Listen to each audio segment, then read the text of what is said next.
Greeting world, hello Africa, hello Ethiopia. This is Ethio Vertex News and Information Center. Thank you for joining us. Please subscribe and hit the bell button. እኔ ዛሬ የሚያመኝ ነገር የገለቴ ገንዘብ ንብረቷን ማጣት አይደለም። እኔ ዛሬ 3 ልጆች አሉኝ። ገለቴ ግን የሁሉ አመት ሮጣ አንድ ልጅ እንኳን የላትም። ይሄ ለኔ በጣም ነው የሚያመኝ። እኔ የገለቴ ገንዘብ የምን ጉዳይ አይደለም። ዛሬ ገለቴ ከኛ 3 አመት ወይ 2 አመት ታናሽ ብትሆን ነው። ሴት ልጅ ጊዜ አላት የመሮጫ የመውለጃ ጊዜዋን እንኳን አጣለች። ገለቴ ከ2010 ጀምሮ በፍርድ ቤት ስትንከራተት ሌላ እንኳን የፍቅር ጓደኛ ይዛ ልጅ እንኳን ለመውለድ ያጣችበት ጊዜ ነው። እኔ እንዳየሁትኝ በቅርበትም ስለማቅ ነበር። ፕሮግራምም ነበራት ከ2010 በኋላ ልጅ የመውለድ ሐሳብ ነበራት። እኔ የሚያሳዝነኝ ንብረት አይደለም የገለቴ ቢያንስ አንድ ፍሬ እንኳን ሳይኖራት ይሄ ሁሉ አመት ሀገሯን ወክላ ተወዳድራ ዛሬ ያለችበት ሁኔታ ለኔ በጣም አሞኛል። ገለቴ ባንድ ወቅት ብቻዋን ቁጭ ብላ በሐዘን ድባብ ውስጥ በነበረችበት ጊዜ የሌቦች የረቀቀ የዘረፋ ታክቲክ የባለቤቷ የረቀቀ ያን ሁሉ ንብረቷን የማውደምና የማሸሽ ታክቲክ ትዝ ሲላት አንድ ቪዲዮ ከፍታ ትመለከት ነበር። እሱም ጠቅላይ ሚኒስትር ዶክተር አብይ አህመድ ስለ ሌቦች የተናገረው ቪዲዮ ነበር። ቪዲዮውን አብረን እንመልከተው። የገለቴን ሪአክሽንም ከዚህ ላይ በደንብ አስተውሉት፣ አስቡት እስኪ። ሌባ ራእዩ ምንም ቢወያይ ምንም ቢግባባ ጠብ ያለች ፍሬ ያመጣም። ለጊዜው ሊዘንጥ ይችላል፣ ግን የመከነ ነው። እጅ ንጹህ መሆን አለበት። እጅ ንጹህ ሲሆን ትደፍራለህ፣ ልበ ሙሉ ትሆናለህ። የምታስበውን ነገር ለመከወን አትቸገርም። ስትነካካስ ሰው አያውቀውም፣ አንተ ግን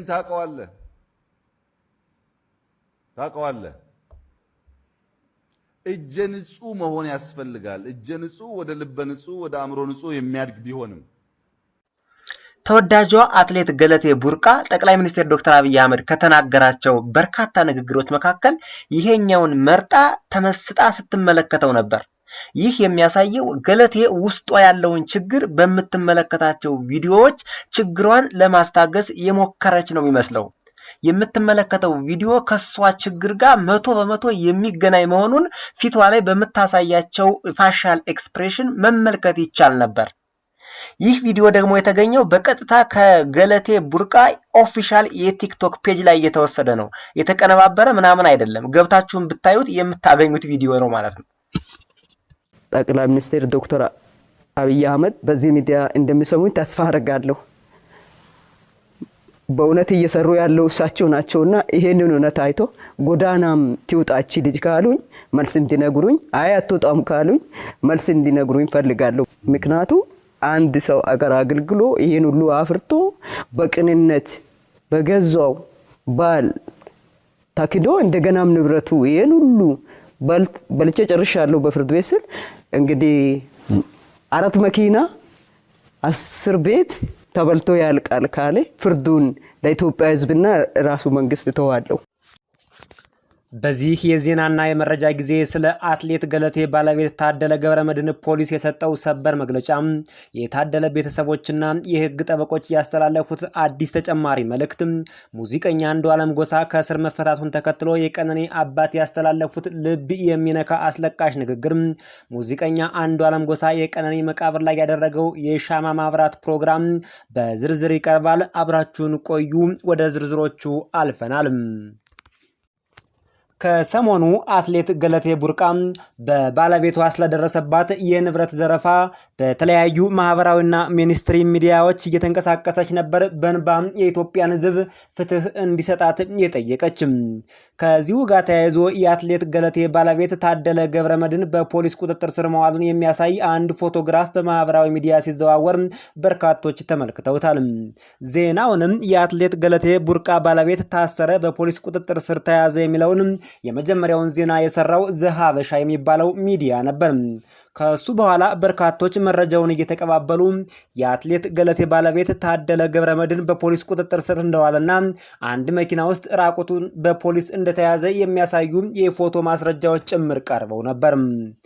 ይሁን እንጂ የአዲስ አበባ ፖሊስ ህዝብ ግንኙነት ኃላፊ ዳይሬክተር ኮማንደር ማርቆስ ታደሰ ለቲክቫህ ኢትዮጵያ በሰጠው ምላሽ ብዙ ሰው ያወራል፣ የለም ከኛ ጋር ፖሊስ ጋር የለም፣ እኛ ጋም አልተያዘም የሚል አጭር ምላሽ ሰጥተዋል። ግለሰቡ እንዳልተያዘና የሐሰት መረጃ እንደሆነ የገለጹት ኮማንደር ማርቆስ አልተያዘም፣ በፖሊስ ቁጥጥር ስር አይደለም ሲሉም ለቲክቫህ ኢትዮጵያ በሰጡት መረጃ ነው ለማወቅ የተቻለው። ታዲያ ይሄ ፎቶግራፍ ምንድነው? ከየት መጣ? ሲሉ በርካቶች እየጠየቁ ይገኛሉ። ምናልባት ታደለ ከዚህ በፊት ለበርካታ ጊዜ በእስር ቤት እንደቆየ ከወንድሙና ከጠበቃው ለመስማት የተቻለ ሲሆን ከዚህ በፊት የተደረጉ የእስር ወይም በእስር ማዘዣ ወቅት ታደለን ለመያዝ የተደረጉ ሊሆኑ ይችላሉ፣ አለያም ምንጩ የማይታወቅ ፎቶግራፍ እንደሆነ መደምደም ይቻላል ነው የተባለው።